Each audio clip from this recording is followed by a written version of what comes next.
حضرت عبداللہ بن مسعود بیان کرتے ہیں کہ رسول اللہ صلی اللہ علیہ وسلم نے فرمایا، جس شخص کو فاقہ پہنچے وہ اس کو لوگوں کے سامنے پیش کرے تو اس کا فاقہ دور نہیں ہوگا، اور جو شخص اس کو اللہ کے پاس پیش کرے تو جلد ہی اللہ تعالیٰ اس کو جلد یا بدیر رزق عطا فرمائیں گے۔ یعنی پھر بھی افضل ترین صورت یہی ہے کہ انسان شدید ضرورت بھی ہو تو پہلے اللہ تعالیٰ سے سوال کرے اور اس کے سامنے اپنی حاجت رکھے اور اس سے مانگے۔ اگلی حدیث حضرت ثوبان بیان کرتے ہیں کہ رسول اللہ صلی اللہ علیہ وسلم نے فرمایا، کون ہے جو مجھے اس بات کی ضمانت دے کہ وہ لوگوں سے سوال نہیں کرے گا، یعنی وہ کچھ نہیں مانگے گا، میں اسے جنت کی ضمانت دیتا ہوں۔ میں نے عرض کیا کہ میں اس کا عہد کرتا ہوں، چنانچہ اس کے بعد ثوبان کسی سے قطعاً سوال نہیں کرتے تھے کیونکہ انہوں نے جنت حاصل کرنے کے لیے ایک عہد کر رکھا تھا۔ حضرت ابو بشر قبیصہ بن مخارق بیان کرتے ہیں کہ میں نے ایک ضمانت کو اٹھایا، اس سلسلے میں آپ سے امداد طلب کرنے رسول اللہ صلی اللہ علیہ وسلم کی خدمت میں پہنچا۔ آپ نے فرمایا، یہاں رہو، ہمارے پاس صدقہ وغیرہ کا مال آئے گا تو ہم اس میں سے تیری اعانت کا حکم کریں گے۔ پھر فرمایا، اے قبیصہ، سوال کرنا صرف 3 قسم کے انسانوں کے لیے درست ہے۔ ایک وہ جس نے کسی کی ضمانت برداشت کی، اس کے لیے سوال کرنا حلال ہے یہاں تک کہ وہ اس کو حاصل کر لے پھر رک جائے، اور ایک وہ آدمی جس کے مال کو کسی آفت نے تباہ و برباد کر دیا ہے، اس کے لیے بھی سوال کرنا حلال ہے یہاں تک کہ بقدر ضرورت حاصل کر لے، یا درمیانی زندگی اس کو مل جائے۔ اور ایک وہ آدمی جس کو فاقہ پہنچا اور اس کی قوم کے 3 عقلمند انسانوں نے بیان دیا کہ فلاں انسان واقعی فقر و فاقہ سے دوچار ہو چکا ہے، تو اس کے لیے سوال کرنا جائز ہے یہاں تک کہ وہ بقدر ضرورت زندگی گزارنے کے ذرائع کو حاصل کر لے۔ یا فرمایا، راوی کو شک ہے کہ اس کی زندگی درمیانے درجے کی ہو جائے۔ یہاں پر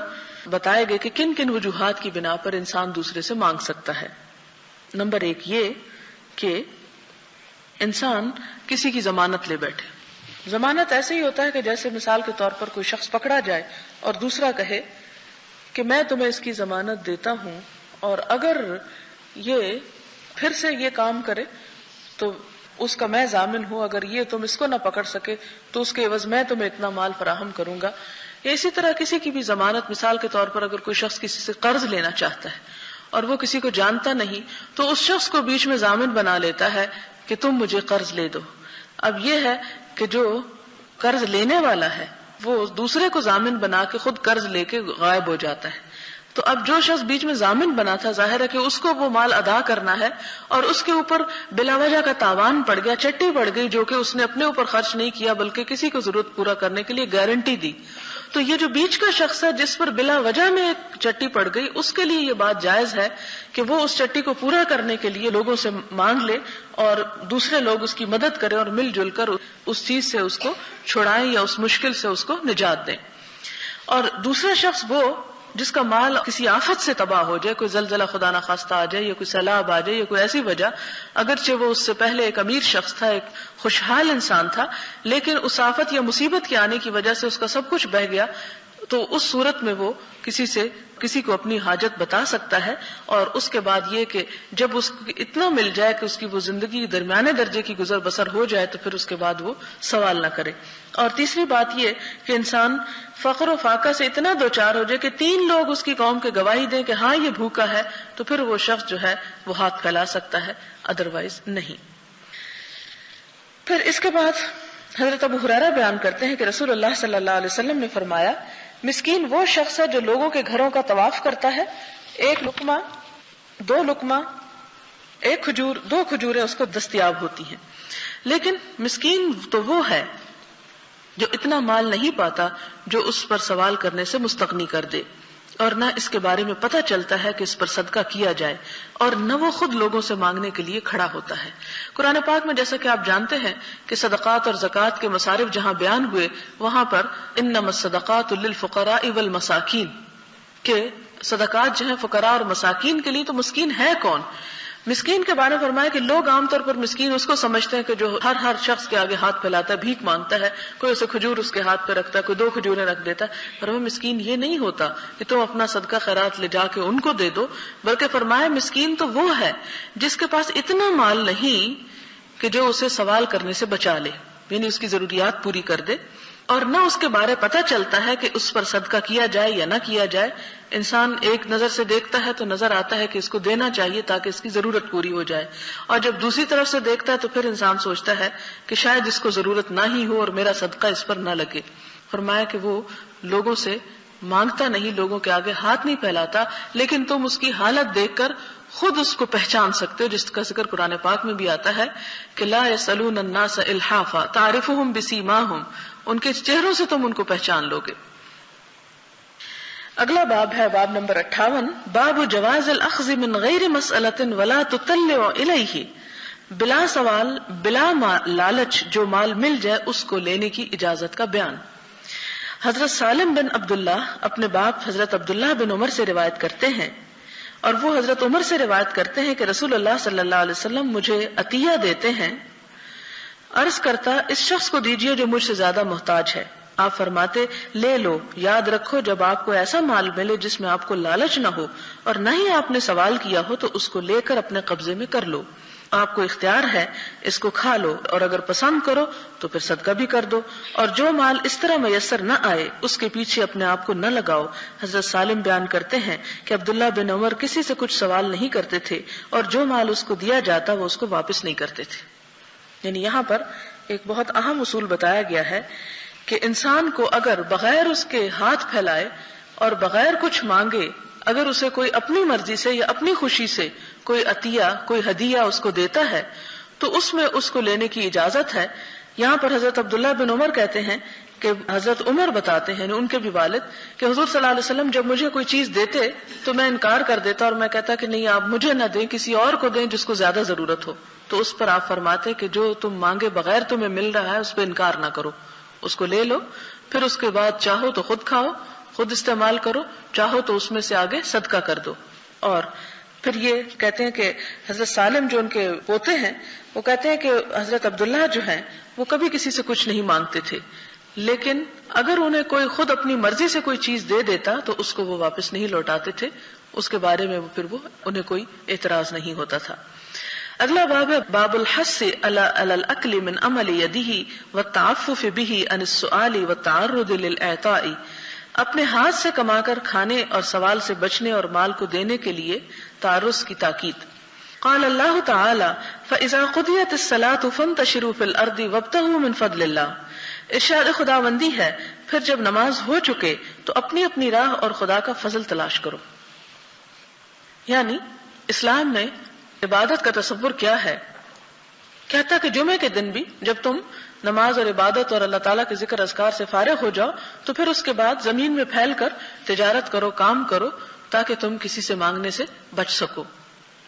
حضرت زبیر بن عوام بیان کرتے ہیں کہ رسول اللہ صلی اللہ علیہ وسلم نے فرمایا, تم سے کوئی آدمی رسی لے کر کسی پہاڑی پر چلا جائے اور اپنی کمر پر لکڑیوں کا گٹھا لے کر آئے, اس کو بیچ کر اپنے آپ کو اللہ کی وعید سے بچا لے تو بہتر ہے کہ وہ لوگوں سے سوال کرے, وہ اسے دیں یا نہ دیں. مراد یہ کہ بھیک مانگنے سے بہتر ہے کہ انسان معمولی درجے کی کوئی مزدوری ہی کیوں نہ کرے.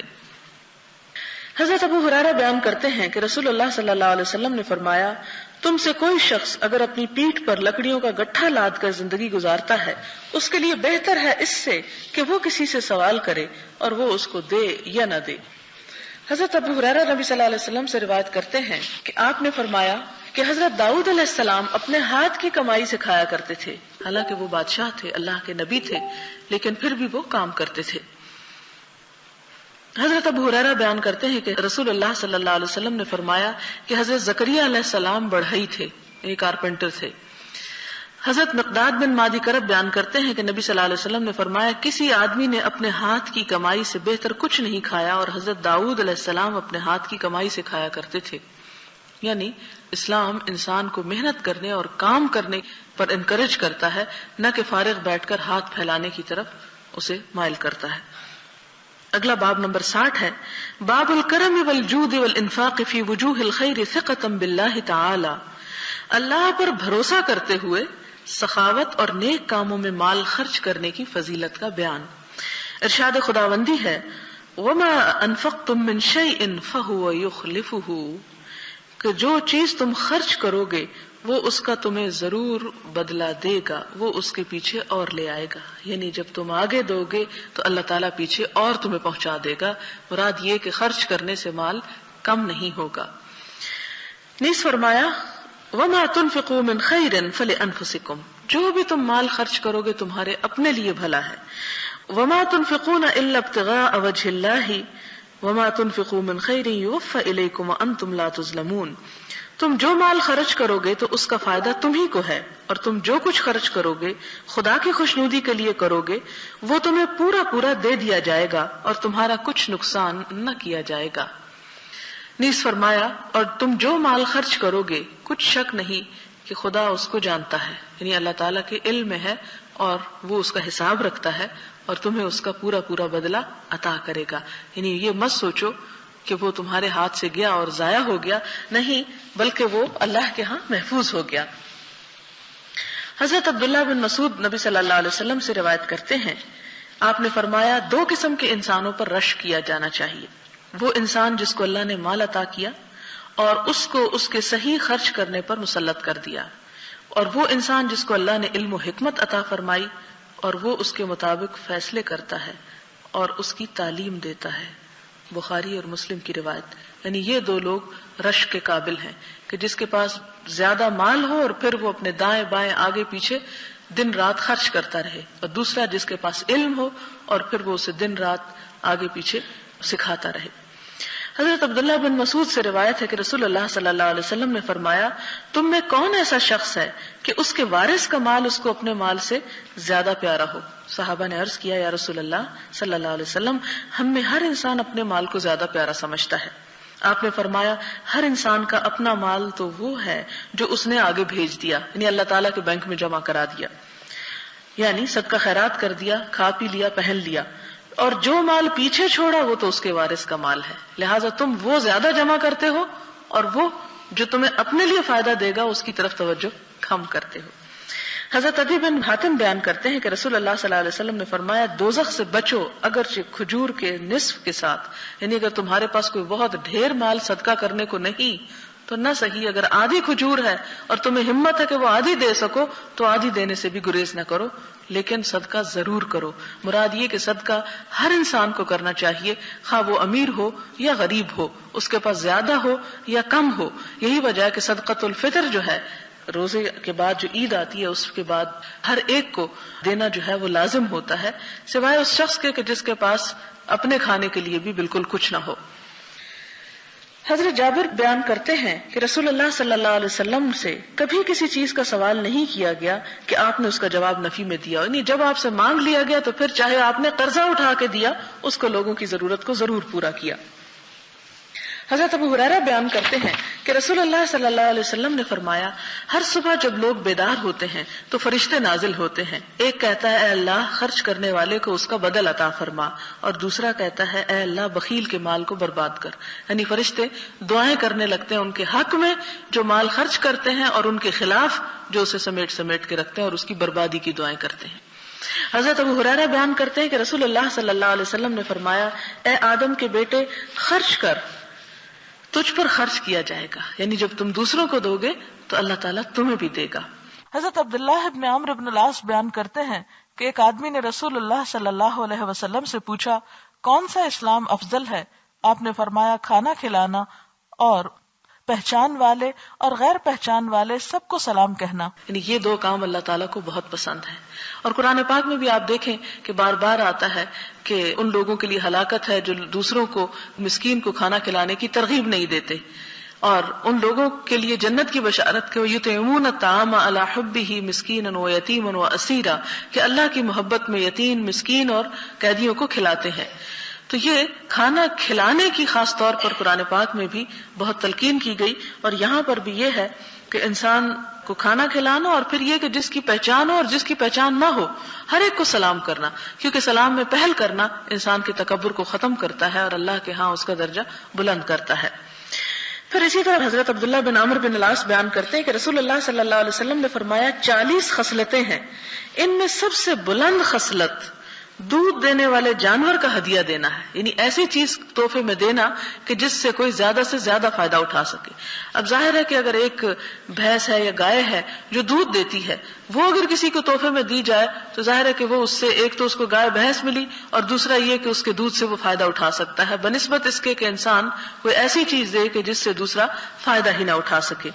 اور جو انسان ان خصلتوں میں سے کسی ایک خصلت پر عمل کرے گا، ثواب کی امید رکھے گا اور اس پر ثواب کے وعدے کو صحیح سمجھے گا، تو اس کی وجہ سے اللہ تعالیٰ اس کو جنت میں داخل کریں گے۔ یعنی نیکی کے 40 کام ہیں جن میں سے افضل ترین کام تو یہ بتایا گیا اور فرمایا کہ یہ کام انسان جب کرنے لگتا ہے تو انسان کے دل میں بخل آ جاتا ہے، تو کس لیے کرے کہ شک نہ کرے کہ پتہ نہیں اس کا ثواب مجھے ہوگا کہ نہیں، پورے یقین کے ساتھ کرے کہ نہیں میں کروں گا تو اللہ تعالیٰ ضرور اس پہ مجھے اجر دے گا، اور اللہ تعالیٰ اپنے بندے کے ساتھ اس کے گمان کے مطابق معاملہ کرتا ہے۔ اگر بندے کے اندر یہ یقین ہوتا ہے کہ اللہ تعالیٰ جزا دے گا تو بھلا اللہ تعالیٰ اسے محروم کیسے کر سکتے ہیں۔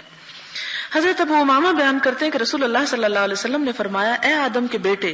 اگر تو ضرورت سے زائد مال خرچ کرے تو تیرے لیے بہتر ہے، اور اگر تو اس کو روک رکھے تو تیرے لیے برا ہے، اور بقدر ضرورت روکنے پر تو ملامت کے قابل نہیں ہے، اور مال خرچ کرنے کی ابتدا اپنے اہل و عیال سے کرو، اوپر کا ہاتھ نیچے والے ہاتھ سے بہتر ہے۔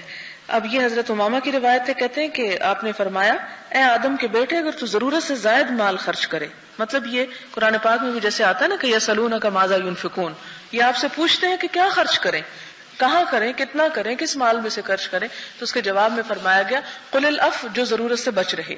یعنی اپنی ضروریات پوری کرنے کے بعد خرچ کرو۔ اور کس سے شروع کرو؟ سب سے پہلے اپنے رشتہ داروں اور اپنے قریب کے لوگوں کی ضرورت کو پورا کرو۔ اور پھر فرمایا کہ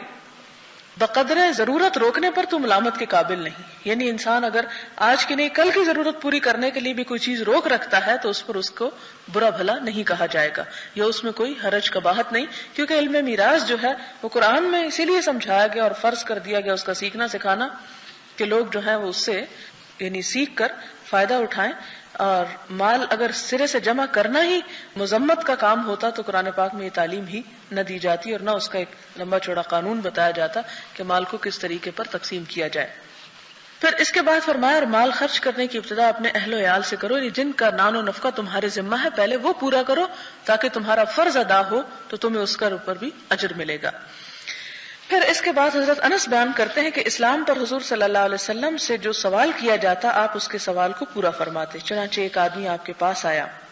آپ نے اس کو بکریوں کا غلہ دے دیا، وہ اپنی قوم میں واپس گیا اور ان سے کہا، اے بھائیو مسلمان ہو جاؤ، بے شک محمد صلی اللہ علیہ وسلم اس شخص کی طرح مال دیتے ہیں جس کو فقر و فاقہ کا کچھ خطرہ نہ ہو۔ اور ایک آدمی حصول دنیا کے لیے مسلمان بنتا لیکن کچھ زیادہ عرصہ نہ گزرتا کہ اسلام کے ساتھ اس کی محبت دنیا و ما فیہا سے بھی زیادہ ہو جاتی۔ یعنی آپ صلی اللہ علیہ وسلم کے ایک خوبصورت طرز عمل کو یہاں بیان کیا گیا ہے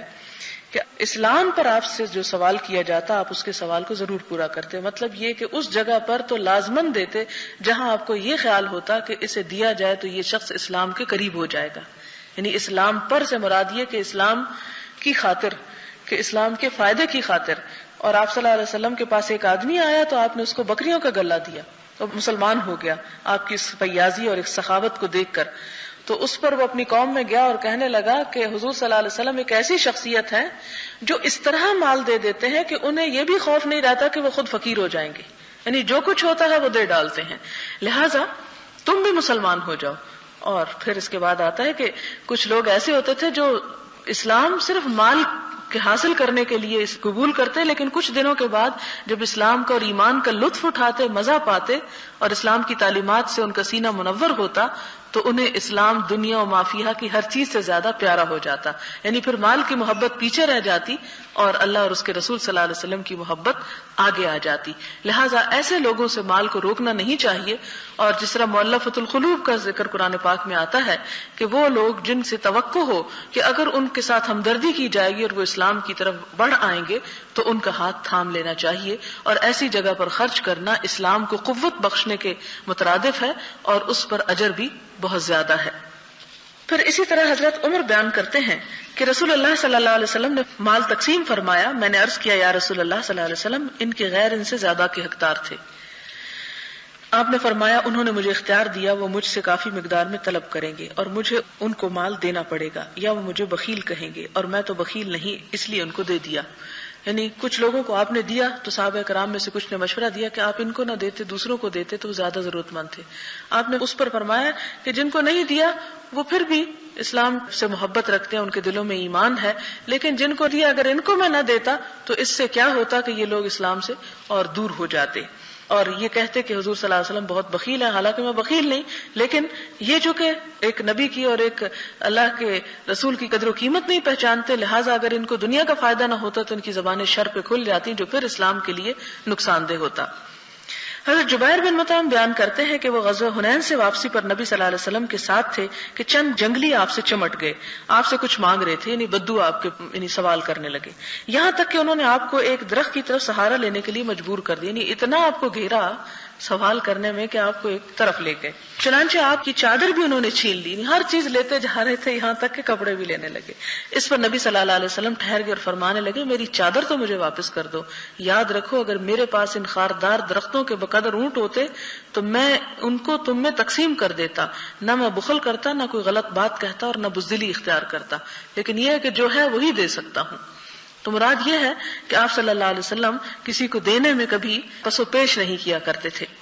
حضرت ابو ہریرہ بیان کرتے ہیں کہ رسول اللہ صلی اللہ علیہ وسلم نے فرمایا صدقہ خیرات کرنے سے مال کم نہیں ہوتا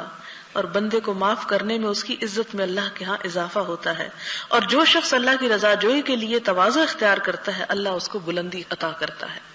یعنی 3 چیزیں اس میں بتائی گئی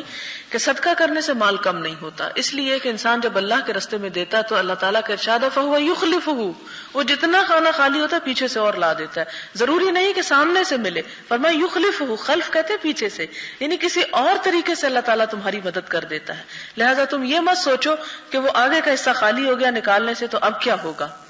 دوسری بات یہاں پر یہ بتائی گئی کہ بندے کو معاف کرنے میں اس کی عزت میں اللہ کے ہاں اضافہ ہوتا ہے. یعنی اگر کوئی کسی شخص کو ستائے یا تنگ کرے تو اس کے جواب میں اسے معاف کر دے, درگزر کا رویہ اختیار کرے تو اللہ تعالیٰ اس شخص کی عزت کو بڑھا دیتے ہیں. اور جو شخص اللہ کی رضا کے لیے عاجزی اختیار کرتا ہے, یعنی دوسرے کے سامنے جھک جاتا ہے, اللہ تعالیٰ اس کو عزت عطا کرتے ہیں, بلندی عطا کرتے ہیں. اور عموماً ہم اس لیے بھی یہ نہیں کرتے کہ ہم کہتے ہیں کہ لوگ ہمیں کمزور سمجھ لیں گے, لیکن اللہ کا وعدہ یہ ہے کہ اگر انسان اچھے اخلاق کا مظاہرہ کرتا ہے تو اللہ تعالیٰ خود بخود اس کے مددگار ہوتے ہیں. اگلی حدیث حضرت ابو کبشہ سے ہے, کہتے ہیں انہوں نے رسول اللہ صلی اللہ علیہ وسلم سے سنا کہ 3 چیزیں ایسی ہیں کہ میں ان کے بارے میں قسم اٹھا کر تمہیں بتاتا ہوں اور تم اچھی طرح ان کے بارے میں اپنے ذہنوں میں ان کو محفوظ کر لو. یعنی 3 باتوں پہ میں قسم کھاتا ہوں, انہیں یاد کر لو.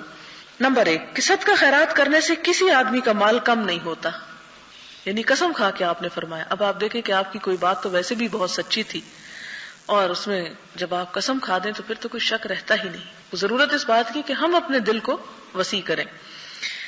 دوسری بات یہ کہ جس انسان پر ظلم ہوا اور اس نے صبر کیا تو اللہ تعالیٰ اس کی عزت کو اور بڑھاتا ہے. یعنی وقتی طور پر تو انسان سمجھتا ہے کہ اس کی بے عزتی ہو گئی, لیکن دراصل اللہ تعالیٰ اس کے صبر کا صلہ اس کو دنیا میں بھی دیتے ہیں.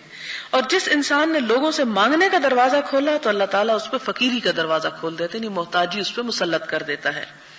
راوی کو شک ہے یا آپ نے اس طرح اور حکم فرمایا اور میں تمہیں ایک بات بتاتا ہوں تم اس کو محفوظ کر لو. فرمایا دنیا 4 انسانوں کے لیے ہے. ایک وہ انسان جس کو اللہ نے مال اور علم دیا, یعنی کون لوگ دنیا سے صحیح معنوں میں فائدہ اٹھاتے ہیں, ایک جن کے پاس مال اور علم ہو اور وہ اس میں اپنے رب سے ڈرتا ہے, یعنی یہ نہیں کہ مال پا کے خدا کو ہی بھول جائے,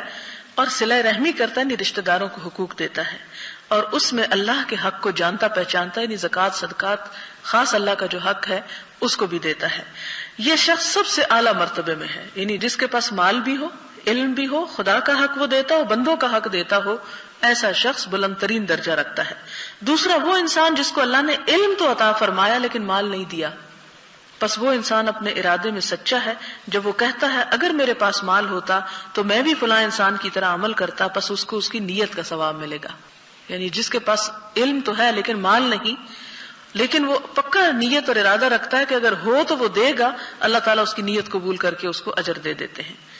ان دونوں کا ثواب یکساں ہے, یعنی یہ نمبر 2 اور نمبر 1 کا اجر جو ہے وہ برابر ہے. تیسرا وہ انسان جس کو اللہ پاک نے مال دیا اور علم نہیں دیا, وہ اپنے مال میں علم و بصیرت نہیں رکھتا کہ کہاں خرچ کرے اور کہاں نہ کرے, دیوانہ بنا ہوا ہے. یعنی بے سمجھی سے جدھر خواہشات لگاتی ہیں ادھر خرچ کر ڈالتا ہے. اپنے پروردگار کا ڈر اور خوف اس میں موجود نہیں, اور نہ ہی وہ صلہ رحمی کرتا ہے, یعنی رشتہ داروں کو بھی کچھ نہیں دیتا, اور نہ ہی مال میں اللہ کے حق کو جانتا ہے. بس یہ انسان بدترین مرتبے میں ہے.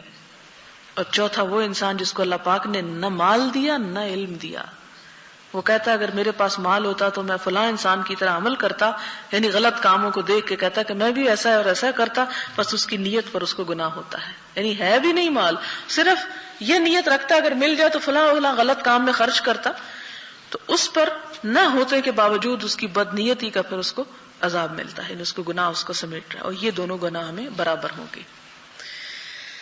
تو یہاں پر آپ دیکھتے ہیں کہ جب انسان کے پاس مال نہ ہو اور علم ہو, صحیح رہنمائی ہو, ہدایت ہو, اللہ کی توفیق ہو, صحیح کاموں کے لیے نیت انسان کے اندر ہو, تو بھی انسان محروم نہیں رہتا. اور جو صحیح علم سے محروم رہ گیا, صحیح اللہ تعالیٰ کی طرف سے رہنمائی سے محروم رہ گیا, وہ دنیا کی بڑی خیر سے محروم رہ گیا, اور آخرت کی خیر سے تو محروم ہی ہے, کیونکہ آخرت میں تو اعمال کا دار و مدار ہے ہی نیتوں پر.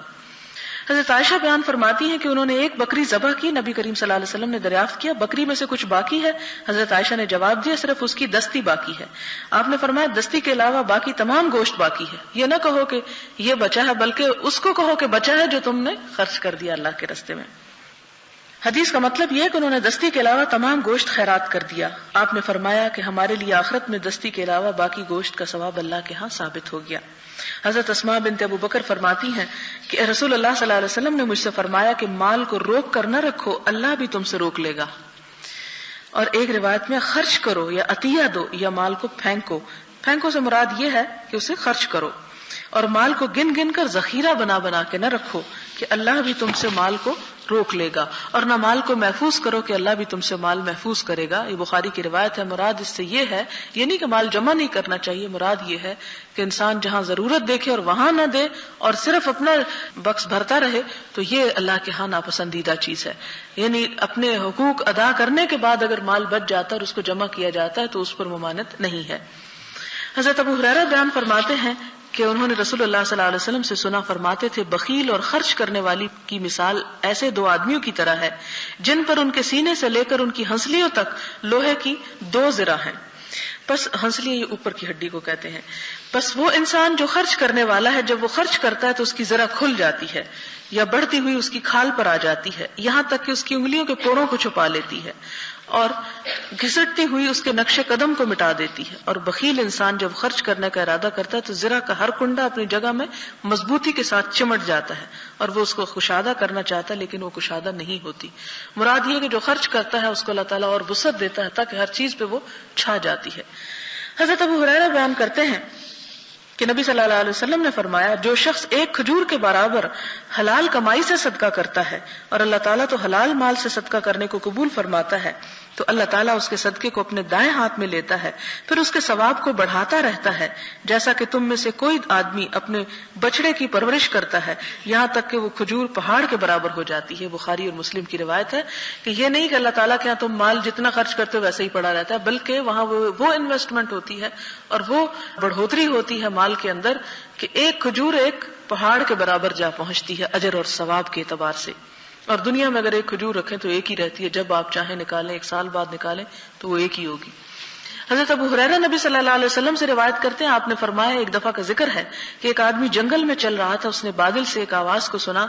کہ فلاں انسان کے باغیچے پہ بارش برساؤ. چنانچہ وہ بادل علیحدہ ہوا اور ایک پتھریلی زمین میں بارش برسی, تو نالوں میں سے ایک نالے میں وہ پانی جمع ہوا اور پانی نالے میں چلنے لگا. وہ انسان پانی کے پیچھے چل دیا تو کیا دیکھتا کہ وہاں ایک آدمی اپنے باغ میں کھڑا اپنے بیلچے کے ساتھ پانی کو کھیتوں میں تبدیل کر رہا تھا. اس نے اس سے پوچھا اے اللہ کے بندے تیرا نام کیا ہے؟ اس نے کہا میرا فلاں نام ہے, وہی نام جو اس نے بادل سے سنا تھا. اس نے دریافت کیا اے اللہ کے بندے تو مجھ سے میرا نام کیوں پوچھتا ہے؟ اس نے جواب دیا اس لیے کہ میں نے اس بادل سے تیرے نام کی آواز کو سنا, جس بادل کا پانی تیرے کھیت میں پہنچا آواز یہ تھی کہ فلاں کے باغ کو سیراب کرو. تیرا نام لے کر کہا بتاؤ تم کون سا عمل کرتے ہو؟ اس نے بتایا کہ باغ میں سے جو آمدنی ہوتی ہے میں اس کا حساب رکھتا ہوں, اس کی 1/3 کا صدقہ خیرات کرتا ہوں, 1/3 میرے اور میرے اہل و عیال کے کھانے کے لیے ہوتا ہے, اور 1/3 پھر اسی باغ پہ لگا دیتا ہوں. لہٰذا اللہ تعالیٰ کی طرف سے اس نیکی پر اسے خاص قسم کا اجر اور فائدہ دنیا میں ہی عطا کیا گیا. یعنی یہ دراصل یہ بتانا مقصود ہے کہ مال دینے سے کم نہیں ہوتا، بلکہ اللہ تعالیٰ اور ذریعوں سے اس تک پہنچا دیتا ہے. اور یہ بھی ہے کہ انسان جو مال روک روک کر رکھے وہ کسی اور طرح اللہ تعالیٰ اس کو ضائع کر دے. تو ملتا انسان کو وہی ہے. انسان اسی مال سے فائدہ اٹھا سکتا ہے جو اس کی قسمت میں ہو، باقی تو وہ اس کے ارد گرد صرف اس کی خوشی کے لیے ہوتا ہے، اور اسے ہو سکتا ہے کہ وہ ہو بھی اور اس سے وہ فائدہ نہ اٹھا سکے. وآخر دعوانا ان الحمدللہ رب العالمین. سبحان اللہ والحمد للہ ولا الہ الا اللہ واللہ اکبر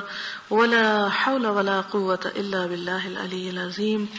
اللہم صل علی سیدنا ومولانا محمد وبارک وسلم.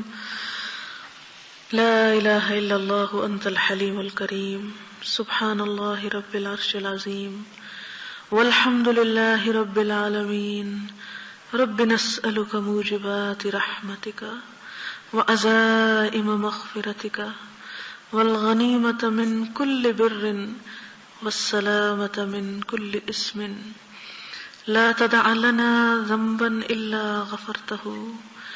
ولا هما إلا فرجته ولا حاجة هي لك رضا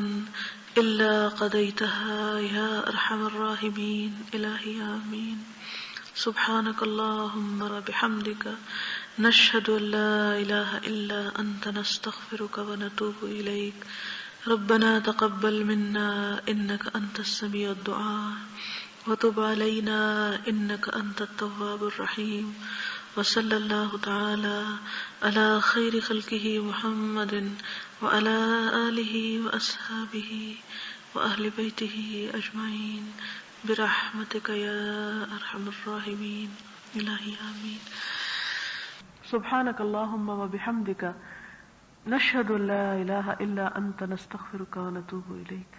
والسلام علیکم ورحمۃ اللہ وبرکاتہ.